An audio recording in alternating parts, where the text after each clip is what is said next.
Hello everyone. If you are working in big data and analytics area and you are in business of creating data pipelines for big data application, then this video is gonna be very helpful for you. There are a lot of tools. Means if you have worked in big data and analytics, then you must have stumbled upon in different tools and technologies which are covered in that ecosystem. So there are a lot of different tools to ingest the data, there are different tools to process the data, there are tools to get a real-time access of the data, and there are tools to do event-based processing. So a lot of different tools. But yes, there are some tools which are very helpful, which are very critical and mostly used. Okay, today I'll let you go through to that specific tool, which is almost the part of any big data application. Yes, I'm talking about HBase. Yeah, you must have known that HBase is there for a while. So what's the beauty of HBase? Why it is so used and why it is widely being accepted as a de facto when you want to access the data in real time? Yes, means there are a lot of different tools comparing to HBase, and there are other data stores to do that. But before I go into detail of HBase, let me just give you a brief, like why, what does that mean, and what is this data store I'm talking about.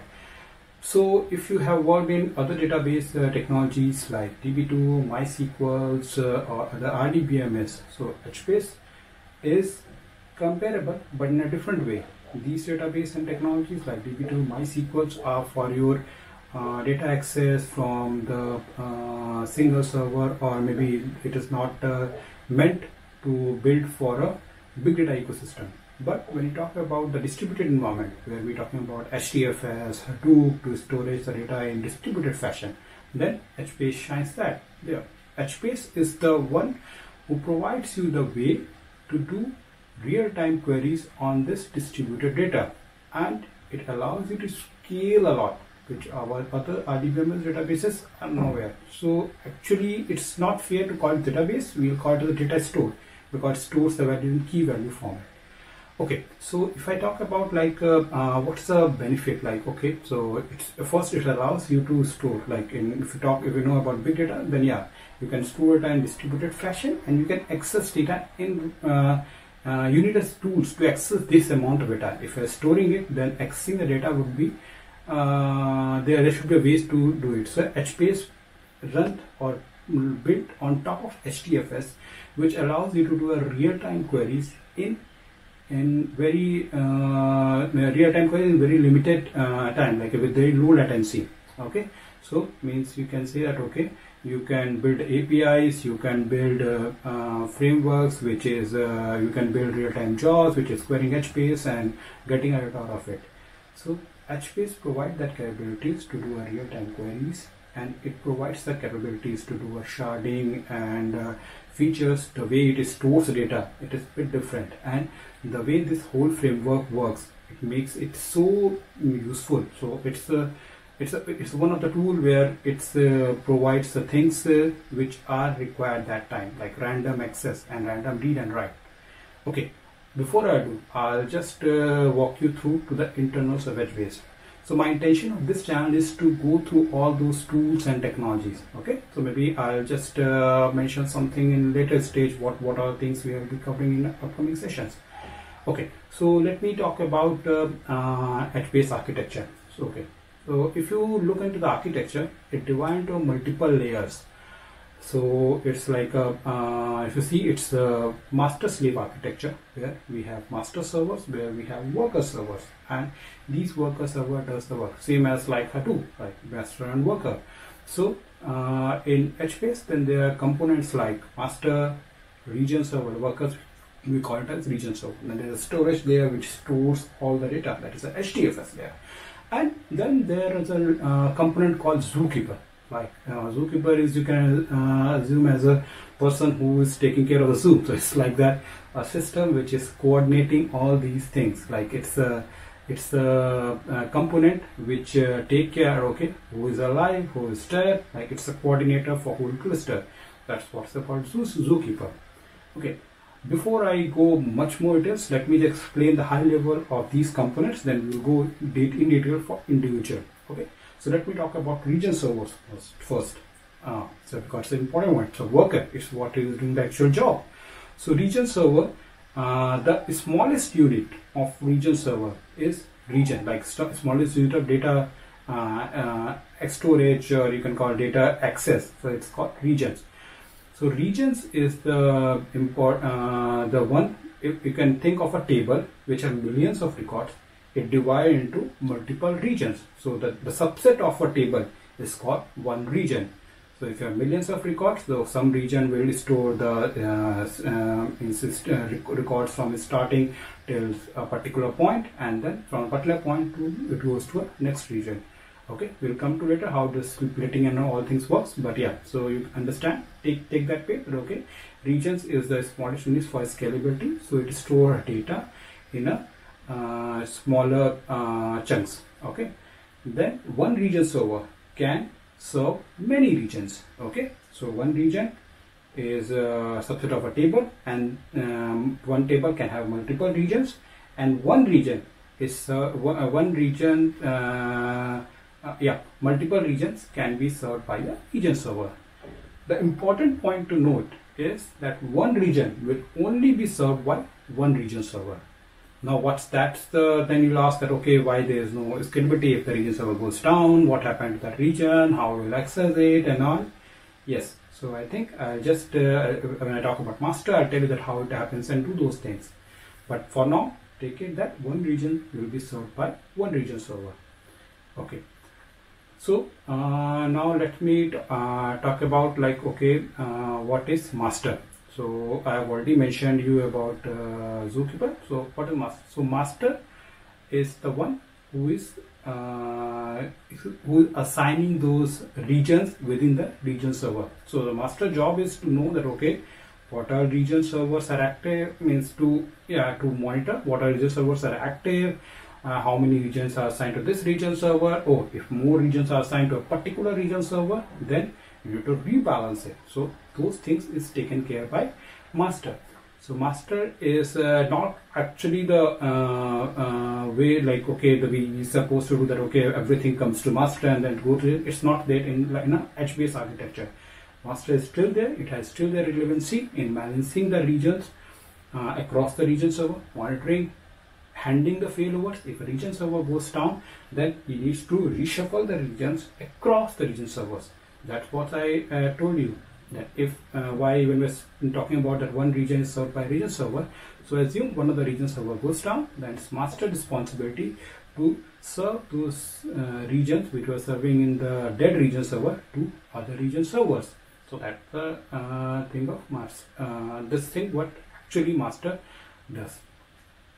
Okay, so let me go into detail, like how all these components tied up and how actually the HBase framework works. Okay, so as I mentioned, the Zookeeper is a coordinator. Okay, it's coordinate the state of the state of the cluster. So when I say that, what does mean that, okay, every region server creates sessions with Zookeeper. Your master, every master creates session with Zookeeper. And Zookeeper creates a ephemeral node. So like for each session, they create a Z node. So when I said ephemeral node, Z node, ephemeral, same thing. Like ephemeral node is like short-lived. Okay, you can think of the short-lived thing. So Z node is like a short-lived node. So these nodes are lived only till the time the session is active. After sessions are dead, all these nodes are gone. So only the region servers which are actively connecting can create a session. So those regions, then there is a ephemeral node created for them, and Zookeeper handle that. And Zookeeper monitor is based on the heartbeat. So it keeps sending the heartbeat to Zookeeper. Oh, I am alive, I am alive. So HBase master also does the same thing. So HBase master sends the heartbeat to Zookeeper. Zookeeper creates understands, okay, there is a one active edge master. Yeah, means we can have one or more masters, but Zookeeper register the one as an active edge master and the other one as an inactive edge master. Means it's still active, it's still monitoring the state, but active master is one to serving the request. But in active one, we'll keep looking, getting the logs, what is happening with the active, what are things are happening with the active Edge master. Okay. So yeah, why we have two? It's just to handle the high availability, so that if one goes down, then we don't have a single point of failure. The other one can take over it. Okay. Zookeeper also works in the fashion of a quorum, so it doesn't work alone. So it needs to be in a quorum. When I say quorum, it needs to be in an odd number, either 1, 3, 5, like that, because it's do a voting system. Okay, like okay, I have 3 nodes, so out of these 3 nodes, okay, one is saying that okay, this Edge master is active, second is saying this much is active, and the third one is saying, oh no, the other one is active. So here they do a voting system, and they understand that okay, two is winning, so it took the winning one and then put as the active Edge master. Same goes to the region server while coordinating all those things. Okay, so this is what about Zookeeper. It takes the heartbeat signal, it understands the thing, it tells master that okay, what is active. So master also connect to that one and to do things and all. Okay, and now so this is the work of Zookeeper, and I've heard about master and all. So how then the other things work? So assume that okay, now let me take it at how exactly the read will happen. What's the read pipeline whenever a request comes from the client. So okay, assume the client is sending request to a Zookeeper. So actually client doesn't send request directly to a master. Means there are other ways, means when sends the client, I'll come to that, but assume that client needs to read a data from the HBase. So how it does? So client sends a request, that request goes to Zookeeper. Now before I go to here, okay, I'll just tell you one more concept. In Zookeeper or in HBase, there is a concept called meta table. Okay, so when I talk about the meta table, it's a table which holds the mapping of all region servers, not the regions they are serving, and for which table. Okay, so remember I told you about tables are divided into regions, and one region is served by region servers, and one region server can serve n number of regions. Okay, so all this mapping related to the region and region server is stored into a meta table, and that meta table is not splittable. Like means if it's keep growing, so it keep increasing. The tables are splittable. Like at a certain point of time, if the table is keep growing, so at initial when you store a table, it will be one region, but at a certain point of time, when the region grows up and table grows up, the region gets splitted. Okay, so one table split into 2 regions. Okay, and all this data is stored in a sorted fashion. So I'll come to that point as well. Okay, so now okay, we are talking about meta table. So meta table holds all the mapping of data. Okay, the region server mappings, and this information that okay, meta is also a system table, so it is stored in one of the region servers. Okay, so it's stored there as well. So the information that where this meta table is stored, which region server, like I have 10 nodes with 10 region servers, so which region server is serving that meta table, this information is stored into the Zookeeper. So Zookeeper hold that information that where the meta table is. So now I'll just go back to my reading example where client is coming and reading. So the client sends a request to Zookeeper. Now Zookeeper tells them that okay, this is the meta table. Okay, so he wanted to read for a table 1 and particular record, so particular row key or particular record. So then he sends a request to Zookeeper to read the meta table. So there he will get to understand that where that region, where the meta table is, and it goes to that particular region server, read the meta table, and understand that for my table, these are the region servers I need to hit on it, or these are the regions I need to look into or scan it to get data. So that's the way. So now first time when the client hits, it get the meta information and it go to a table. Consecutively, there's a caching at client side as well, which caches this meta information. So next time you don't need to go to the Zookeeper or to get the meta information. Okay, so it connects directly to the region server because it's know that okay, which region server is serving the row key which he is looking for. So understand. So in this whole process, master is not involved. So you see that master is not a point where HBase works in that fashion where it's like always controlling everything. It's a client which is directly talking to region server to get the request. So this request is served as a read request. Okay, so this is how it works while reading data from the HBase system. Okay, so if this is clear, let me put into some more things which is important now before we go to a write request. Okay, In region server, so let me go a deep one level down in region server. So region server has multiple components as well. It's called wall, write ahead log. The other component is called memory store. Then there's a component called block cache, and then there's a component called H files. So these are the 4 different important components within the region server. So this is also apart from region. So these are the 4 components which you need to understand. So wall is called write ahead log. Why it is called write ahead log? Any request which is coming to write data, it first return to write ahead log. So in the wall. Then let me talk about block caching. So block cache is something which is to it's like a read cache. You can understand as read cache. So everything when you're reading from the region server, it's stored into the cache, and subsequent requests to that will be served by the cache. Okay, so block cache is doing the enhancing the read performance. Then let me come to a mem store. Mem store is the one where it is stored, the water data is written into a wall, is directly returned to the mem store. So as soon as it's returned to a wall, its same data will be returned to the mem store. And mem store is in memory. It's writing data in memory because there are a lot of other stuff it needs to do. So it keeps writing data in memory. So now why you'll ask that why there's a wall, why there's a mem store, why 2 different components. Okay. So if the region server, while writing, the region server goes down, so first data as soon as it comes, it runs to a wall. So means if the mem store is down, the memory is down, there's any problem, the data is there in the log. And if you want to recover, we can read those wall and create a mem store again. So that's the reason it's returned to a wall, and then as simultaneously as soon as finished with the wall, it would write to the mem store. Okay, so mem store put all this data in memory and it's keep putting until it's reached to a particular size. Okay, once it reached to its configurable size, it pushed the data to the disk. Okay, so now at that point data is stored to a disk. Along with data putting in memory, it also does a sorting. So whatever data comes into the HBase, it is sorted in mem store before it is sent to the disk. So when I talk about that, any data, that's the reason the HBase store data in sorted fashion. Like there is a row key, so row key 1, 2, 3, 4, everything will be in a sorted manner in a row key.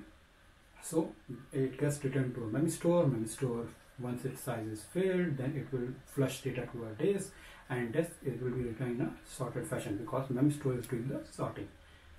Then so then let me come to a last concept. It's called H file. H file is the actual file to store data in HDFS. This is the file which is stored into the HDFS. Okay.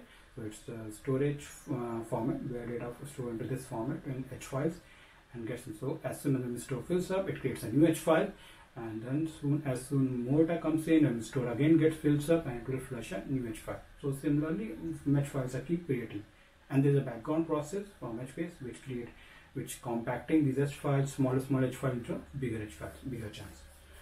Okay, so this is how the wall now. So now how the write request happens. So whenever the request comes to the HBase, it goes to write ahead log, it goes to mem store. Mem store sort this all records and flush to H file, and this H file is stored in HDFS. This to summarize that cluster, right? Okay, so then we understand that how the read and write happens, how the framework is, how it is loaded, and how the things works in HBase. So this is the way it provides the access. Okay, so I think that this is what I trying to collect in this video. Maybe subsequent video will have more information how what's the storage format, how the actual store happens, what are different H files, how exactly data is there in H files, what are column and column families. Maybe we will come to the subsequent video. This video I just push it here and let you read through it, and hopefully this is helpful for you guys. Subscription and like to the channel would be awesome, and if you like it, for more videos you can come here and get through my channel on the understanding on those. Okay, and my name is Jaswinder and signing off.